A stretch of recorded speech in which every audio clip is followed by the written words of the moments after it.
होता तागे तेरे फकीरों में, होता तागे तेरे फकीरों में, तेरी दहलीज़ पर खड़ा होता,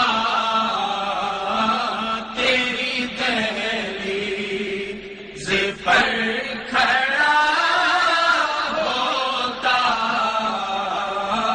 तेरे होते जन्म लिया होता,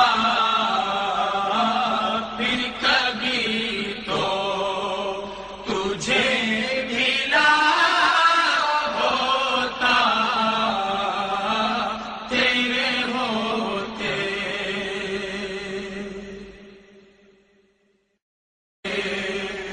होता तागे तागे तागे तागे,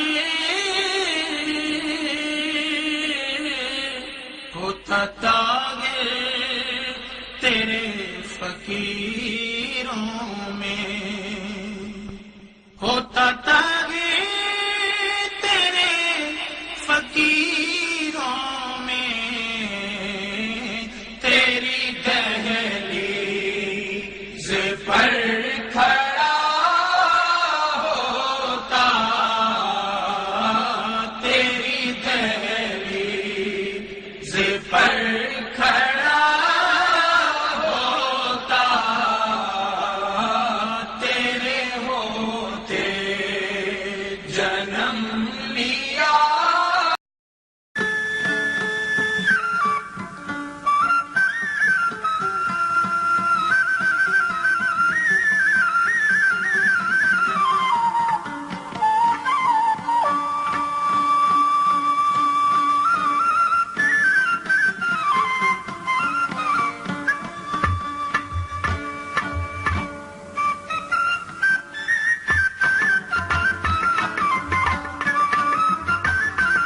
Mr. Safa says that mushrikun apply to Christians.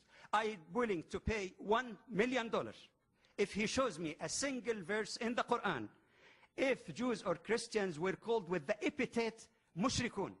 $1 million, one place. Not to say that they committed shirk, because shirk has variety of meaning in the Quran, one of which is no verse in the Quran ever describe Jews and Christians as mushrikun, as he said, idol worshippers. Not one. Listen. Secondly, in Surah Al-Bayyinah, the 80th surah in the Quran, it made a clear distinction between Jews and Christians and idolaters. The word kafaru, and I explained the word kufr again. It says the people who rejected Islam from among the people of the book and the idolaters, mushrikeen. The word mushrikeen was made as a distinct group for those who rejected Islam. Now, but he says, but that's kufr and infidelity.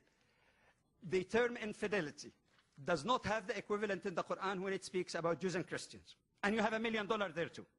First of all, lots of millions are available. First of all, okay, the word infidel in the English language means someone who does not have a religion or someone who does not believe in God.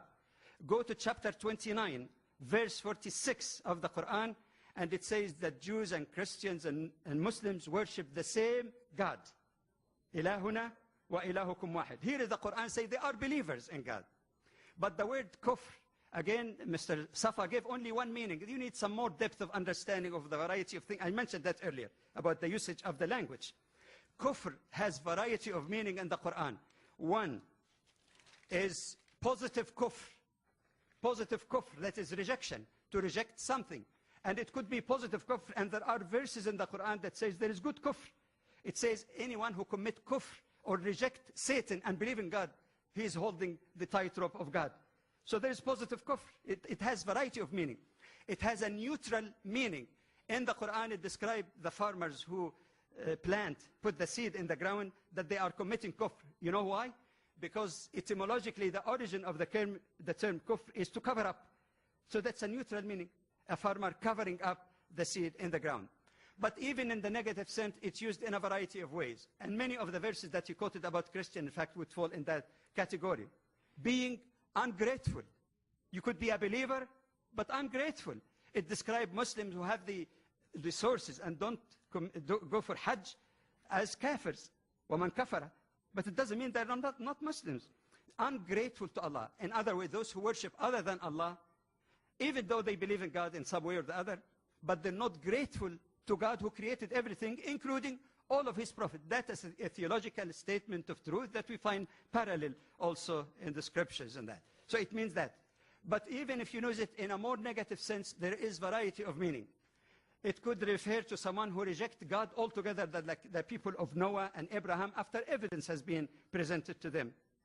It could also apply to those who believe in God but reject a particular prophet, like Jews rejecting Jesus, for example, or Jews and Christians rejecting Muhammad. But the Quran, after all, says it is not because of your wishful thinking or that of the people of the book. Anyone who does wrong will be punished accordingly. So the question of judging people, I said that outright. I said, yes, there are things in the Quran that say what is right and what is wrong in belief and others. But it's not up to us to mistreat people or hate them. The Quran uses the term oftentimes about the brotherhood, even though people might not agree with you. The other thing that he referred to in hadith, and this is only one example to show the kind of you should not take Jews and Christians for friends. There is a big mistake here in translation to start with. The Arabic term used in that verse is not friendship. It is to look up to them for protection. And if you look carefully at the verses where it prohibits Muslims from doing that, it is because of negative reasons, including that they mocked your religion. Who in the world in his right mind would go to some, not all, some individuals who mock their faith and say, I would like to make alliance for you to protect. Says a Muslim can get married to a Jewish woman or a Christian woman. If indeed they have to fight, I'm not talking about family fights, real fights with blood. How does the Quran allow even marriage which is a more intimate type of relationship? And after all, say it is not because of your wishful thinking or that of the people of the book. Anyone who does wrong will be punished accordingly. So the question of judging people, I said that outright. I said, yes, there are things in the Quran that say what is right and what is wrong in belief and others. But it's not up to us to mistreat people or hate them. The Quran uses the term oftentimes about the brotherhood, even though